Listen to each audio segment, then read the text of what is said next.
پاکستان میں امریکی سفیر ڈونلڈ بلوم نے انسٹیٹیوٹ فار اسٹریٹجک اسٹڈیز سے خطاب کیا ہے۔ اس خطاب میں انہوں نے ایک تو یہ کہا کہ ہم دہشت گردی کے خلاف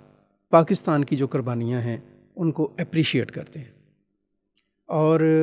کالعدم ٹی ٹی پی اور دیگر جو دہشت گرد تنظیمیں ہیں جو خطے میں بد امنی کا باعث ہیں ان کے خلاف پاکستان کی حمایت کرتے ہیں، پاکستان کی جو کارروائیاں ہیں اور پاکستان کی سیکورٹی فورسز کے آپریشنز جون سے ہیں ان کو انڈورس کرتے ہیں۔ پھر انہوں نے یہ بھی کہا کہ یہ جو تاثر ہے کہ امریکہ اور پاکستان کے درمیان شاید سیکورٹی ایشوز کے اوپر ہی پارٹنرشپ ہے، یہ تاثر ٹھیک نہیں ہے، بلکہ امریکہ جو ہے وہ پاکستان میں معیشت، تجارت، صحت، تعلیم اور اس طرح کے دیگر معاملات پر بھی کنٹریبیوشن دے رہا ہے۔ دونوں ملکوں کے درمیان بڑے مضبوط تعلقات ہیں اور دونوں ملکوں کا جو تجارتی حجم ہے وہ $9 ارب تک پہنچ گیا ہے، اور اس میں کوئی شک بھی نہیں ہے۔ امریکہ پاکستان میں آپ کہہ لیں کہ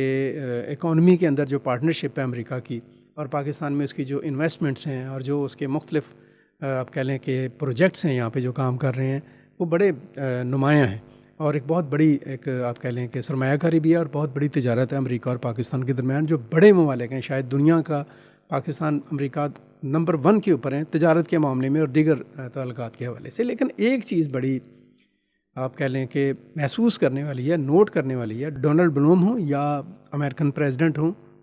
جو بائیڈن یا کوئی بھی ہو، ان سب کو ایک چیز سوچنی چاہیے کہ آخر کیا وجہ ہے کہ پاکستان کے عوام میں امریکہ کے اوپر جو اعتماد کا ایک لیول ہے وہ کبھی بھی پورا نہیں رہا۔ پاکستانی عوام جو ہیں امریکہ پر پوری طرح سے اعتماد کیوں نہیں کرتے ہیں، اس کی وجہ کو ڈھونڈنے کی ضرورت ہے، خاص طور پر امریکن جو پالیسی ساز ہیں ان کو، اور امریکہ کے جو اسٹریٹجک اور جو اس کے جو دیگر آپ کہہ لیں کہ ایکسپرٹس ہیں اور ریجن کے اندر ان کا جو انٹرسٹ ہے اس کو وہ دیکھیں کہ آخر امریکہ کون سی ایسی آپ کہہ لیں کہ ایٹیچیوڈ لیتا ہے، کون سی ایسی لائن لیتا ہے، کیا رویہ اختیار کرتا ہے کہ اس کے کیے کرائے پر پانی پھر جاتا ہے۔ پاکستان نے بہرحال امریکہ کے لیے بے شمار خدمات دی ہیں۔ آپ 50 کی صدی کو دیکھ لیں، جب پاکستان بنا تھا تو وہ سیٹو اور سینٹو کی شکل میں، پھر آپ 60 کی صدی میں دیکھ لیں پاکستان نے امریکہ کے ساتھ اپنا الائنس برقرار رکھا، 70 کی دہائی میں دیکھ لیں، 80 میں تو بالکل ہی آپ کہہ لیں کہ افغانستان کی وجہ سے وہ ایک لائن میں کھڑے ہوئے امریکہ اور پاکستان۔ پھر یہ کہہ لیں کہ سن 2000 والی صدی جو آئی 2010 تک، اس میں بھی امریکہ اور پاکستان کی پارٹنرشپ رہی، 2020 تک رہی اور اب بھی ہے۔ لیکن یہ ساری پارٹنرشپ جو ان سی اس کے اوپر پانی کو پھر جاتا ہے، اس کی وجہ یہ ہے کہ امریکہ اپنا مفاد پورا ہونے کے بعد بالکل طوطا چشمی والا رویہ اختیار کرتا ہے، اور بہت ساری جگہوں کے اوپر ہمارے جو مخالف ہیں یا ہمارے جو اپوزٹ ملک ہیں ان کو ناجائز حمایت دیتا ہے۔ ان چیزوں کے اوپر امریکہ کو سوچنا چاہیے۔ امریکہ کشمیر کے معاملے پر بہت ہی ایک غیر ذمہ دارانہ عالمی رویہ اختیار کیے ہوئے، اسے اس مسئلے کو حل کرانے میں مؤثر اور طاقتور کردار ادا کرنا چاہیے۔ امریکہ کو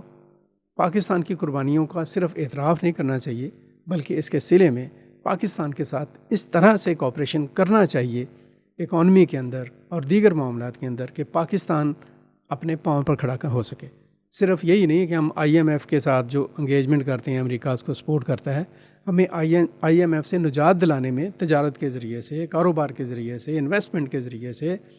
اور دیگر معیشت جون سی ہے اس کے اندر ہماری جسے کہا جا سکتا ہے ہمارے ساتھ کوآپریٹ کر کے، مدد کر کے نہیں، کوآپریٹ کر کے ہمیں اپنے پاؤں پر کھڑا ہونے میں اگر امریکہ مدد دیتا ہے تو یہ ایک بہت اچھی بات ہوگی، اور اس طرح سے پاکستان کے عوام کا اعتماد بھی امریکہ پر بحال ہوگا۔ Thank you.